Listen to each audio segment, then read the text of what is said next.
बेल की पतैया में कवन गुण हो, भोला गइले लो भाई। बेल की पतैया में कवन गुण हो, भोला गइले लो भाई।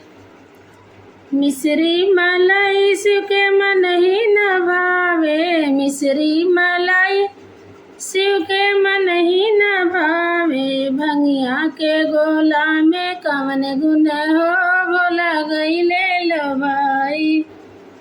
भंगिया के गोला में कवन गुण हो, भोला गइले लो भाई।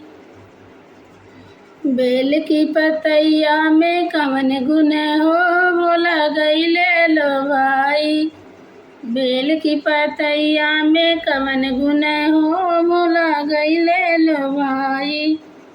हाथी और घोड़ा भोला मनऊ न भावे, हाथी और घोड़ा शिव के मन ही न भावे। नंदी बैलवा में कवन गुण हो, भोला गइले लो भाई।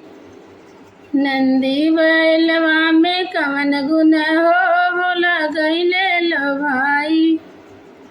बेल की पतैया में कवन गुण हो, भोला गइले लो भाई।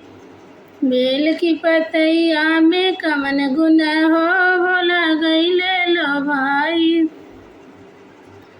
धोती और कुर्ता शिव के मन ही न भावे, धोती और कुर्ता शिव के मन ही न भावे।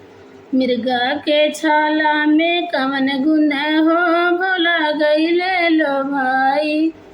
मिर्गा के छाला में कवन गुण हो, भोला गइले लो भाई। बेल की पतैया में कवन गुण हो, भोला गइले लो भाई।